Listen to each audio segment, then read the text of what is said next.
So for those of you who are not new to my channel, I previously did a video about wildfires and how climate change impacts wildfires, as well as how forest management impacts it too. And I mean, that mostly impacts the West Coast here in the US, and I don't want to exclude y'all East Coast people, because hurricanes is a very big reality in the East Coast, and unfortunately it's just going to become even more of a reality. So let's get into it. Hey y'all, it's Becky here from the Beckisphere, and welcome back to my channel.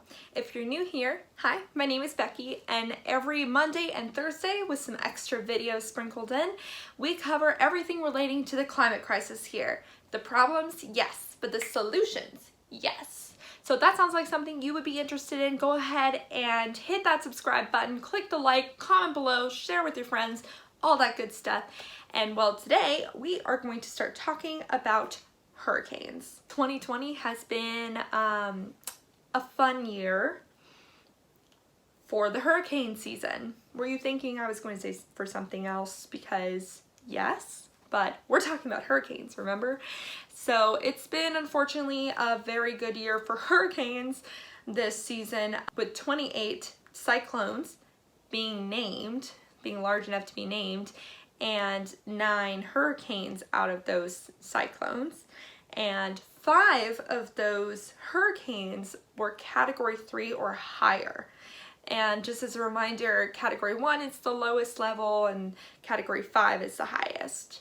Hurricane Laura, that hit Louisiana as a Category 4 in August, killing 77 people. It's the hardest hitting hurricane in Louisiana's history. Hurricane Teddy, that bounced around the Atlantic from Bermuda to East Canada, Puerto Rico to New Jersey through September. Luckily didn't do that much damage. Hurricane Delta, that hit the Yucatan Peninsula as a Category 4 and Louisiana as a Category 2 in October. The 5th tropical storm to hit poor Louisiana this year.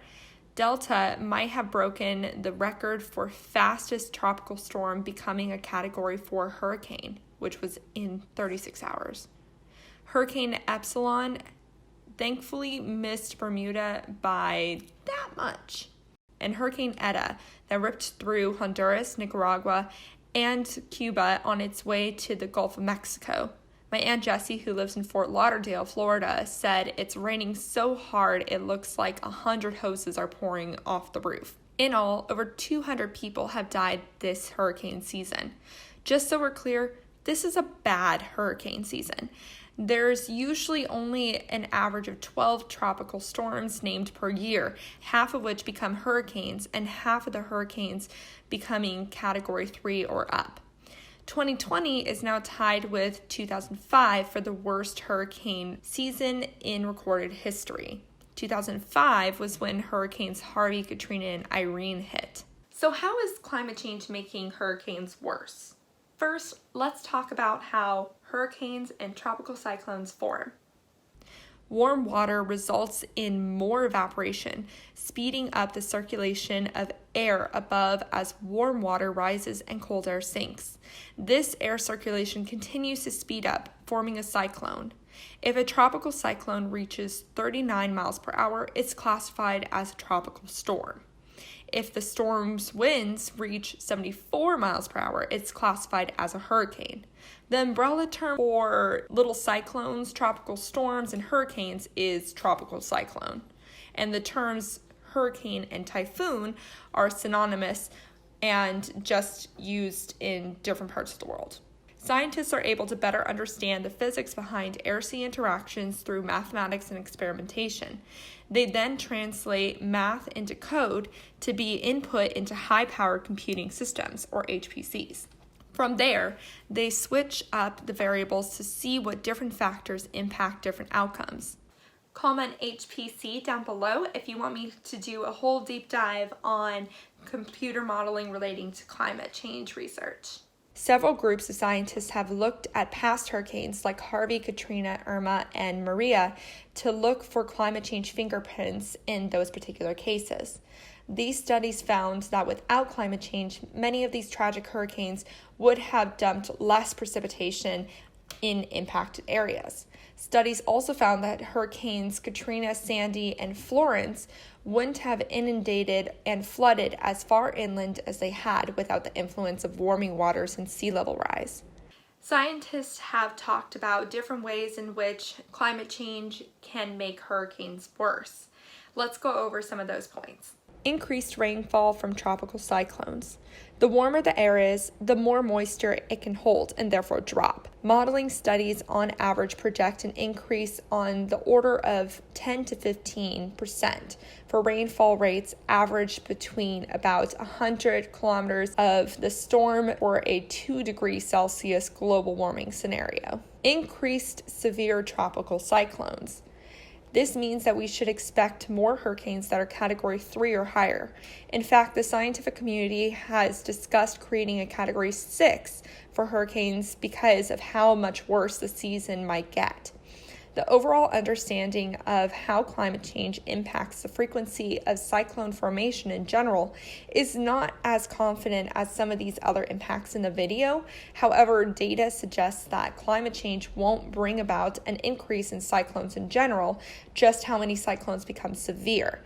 For severe storms, models suggest that 1 to 10% increase in average of tropical cyclone intensity upon a 2 degrees Celsius global temperature increase and sea level rise.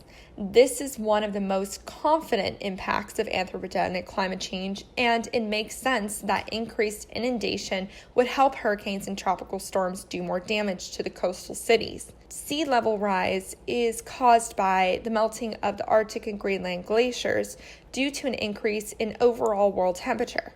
Additionally, when the water heats up, it expands, further increasing how much space the ocean will take up. Depending on how fast we curb our greenhouse gas emissions, the global sea level is expected to rise anywhere from 1 to 3 feet over the next 30 years. Straight up, Louisiana is screwed. Speaking of curbing our carbon emissions, that's the main way to keep us from experiencing more severe hurricanes and worst case scenarios for sea level rise.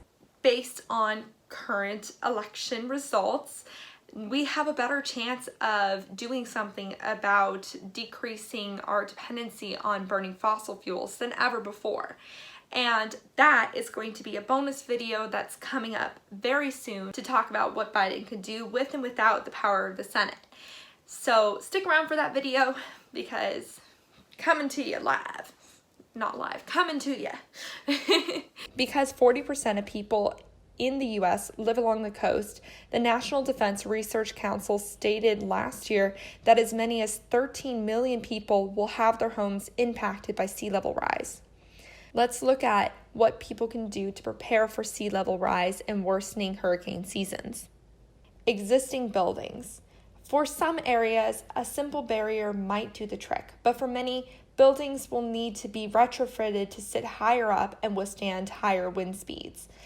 Individuals who live in an area that will become more susceptible to flooding should invest in flood insurance, and insurance companies will need to adjust to handling an increased number of cases relating to climate change-induced issues.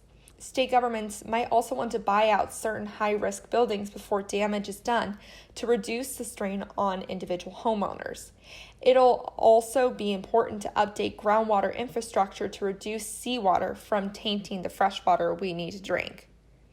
New buildings. Zoning codes need to be updated to refuse to build new buildings in high-risk flooding areas and require certain building standards in moderate-risk areas. If you are looking to move near the sea, look at the sea level map that I have linked below to determine if and where that would be a smart thing to do. HPC. In addition to all the necessary changes above, HPC capabilities are continuing to improve, so we are better able to predict hurricanes and flood risks. Again, comment below if you want to see me do an HPC-based video. And yeah, I mean, it seems really expensive, but to be honest, preparing for what is to come is a lot less expensive than dealing with it once it's there. we have seen just from this year alone that hurricanes can cause billions of dollars of damage.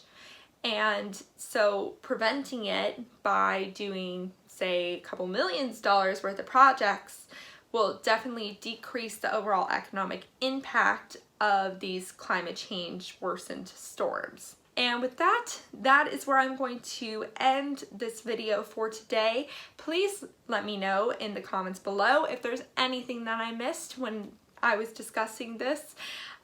Remember that all the resources that I used to create the script for this video are down in the description below. And I'll see you guys in the Beccasphere later. Bye.